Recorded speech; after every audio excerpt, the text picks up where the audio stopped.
Hey everyone, it's Dan here with Good Earth Water Gardens. As you can see behind me, it is the middle of winter and I am at our water feature display showroom, and I want to answer some questions about what we do with our water features during the winter time. So I'm going to show you a couple different types of water features that we have and what we do with them during this part of the season, whether we decide to keep them running or shut them down, and how, if we keep them running, what we do to keep them maintained. All right, so you can see behind me, first water feature here is our Pondless waterfall. The key things we want to keep in mind for this feature when we're operating it is that we don't have any ice that forms down here at the bottom and causes water to not go down in the reservoir and start leaking out there. So that's one area, and then we want to make sure that no ice dams form in the waterfall stream area where a potential dam could collapse and cause water, instead of flowing down here, cause it to start flowing over the liner. Obviously these features aren't frozen over yet, but they do look a lot different. The water will actually freeze in this entire stream bed area, and the water will run underneath the ice. So there are pros and cons to keeping your waterfall running over the winter versus shutting it down. There's some things you might want to take in consideration. If you're going to be home all winter, you don't really have any travel plans, then you might want to consider keeping it running, because then you're able to watch it and make sure that things don't go awry if there ever was a problem. But if you are considering traveling, you don't have the capability or desire to necessarily watch your feature over the winter time, then you may want to consider shutting it down too. Just keep in mind that if you do operate, like anything, you want to watch over it, and there could be some maintenance involved with it too. If you decide to keep your water feature running though, they make some of the most beautiful effects with the ice that you can see only during this time of year, so it may be worth it.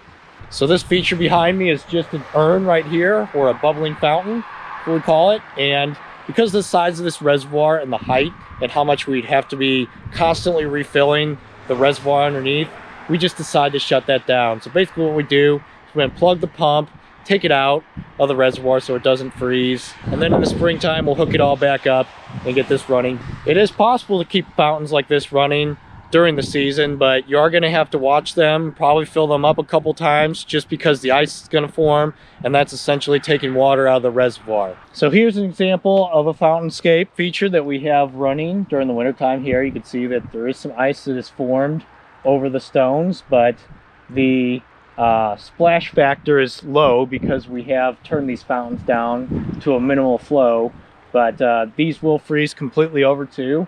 Like I said, reoccurring theme, as long as that water is still moving, it would take a very cold snap to freeze that completely. And here in the Midwest, Zone 5, Kansas City, we really don't get down to that level for extended periods of time for that to happen. So there is maintenance to this. We do have to bring the hose out, or a 5-gallon bucket, a couple 5-gallon buckets really, and fill these periodically. So here's another example of a fountain that we have kept running this entire winter. This is a small stacked slate sphere, and it is actually on the same size reservoir, about 100-gallon reservoir, as that urn that we had shut off earlier. The reason why we're able to keep this one running a lot easier is a lot of it due to the height difference. That urn is, I think, almost 4.5 feet tall, around 4 feet tall, versus this sphere is only about 24 inches tall. So with that height difference, the wind and splash factor isn't going to splash out of the reservoir as much.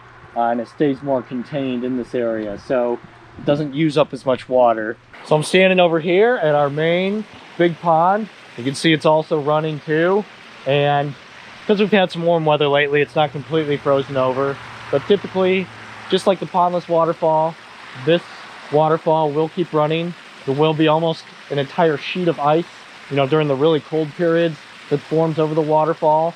But as long as that water stays flowing underneath, it will not completely freeze over. And usually there's kind of a hole in the ice, kind of where the pond is. And then we also have this little bubbling aerator that keeps a hole in the ice too. So that prevents the ice from completely freezing over the pond, and is also very important because we do have fish in this pond. And whenever you do have a pond or water feature with fish in it, you want to make sure that the ice doesn't completely freeze over and that there is some sort of hole.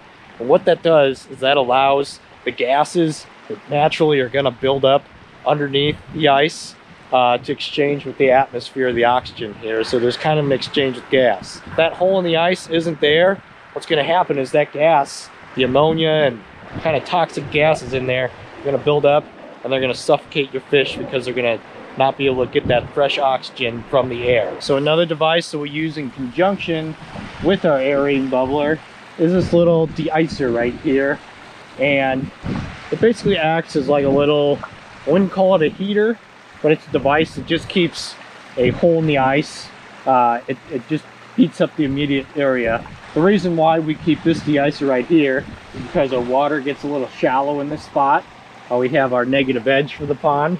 And so we want to make sure that the ice doesn't dam up in this area and cause it to potentially overflow over the edge. We do have people request and ask if they should get a stock tank heater or something a little bit more powerful to heat the pond, and my answer would probably be no. I mean, those stock tank heaters can consume a lot of electricity and they're still not really going to heat this body of water completely too. So you're not going to notice that much difference in the water temperature when you're using just a little plug-in heater to try and heat an entire body of water, even a pond that's smaller than this one. Another reason why you want to avoid those stock tank heaters is that they do get very hot. And if that metal ever did touch the liner for some reason, or a component of the reservoir or the plumbing, it could easily melt that and cause bigger issues than if you just used the right device in the first place. So not saying you should never use a stock tank heater. Those are just the cons to it, and if it really came down to it and that's all you had to keep a hole in the ice, then I would say that'd probably be better than no heater at all. But just keep in mind that you are taking a risk. So another question that we're often asked is about fish, and what do I do with them in the winter? Do I take them out or leave them in the pond? Are they going to be okay? Are they going to freeze? And prime example right here, this pond right here is about 2.5 feet deep, and they are doing just fine. In fact, let's go check out and see what they're doing right now.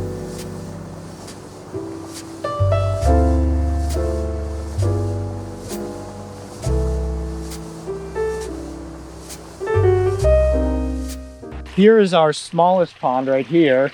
This is about a little 6 by 8 size pond with about a 3-foot stream, and the gallons per hour flow is maybe around 2,000 gallons per hour on this stream right now.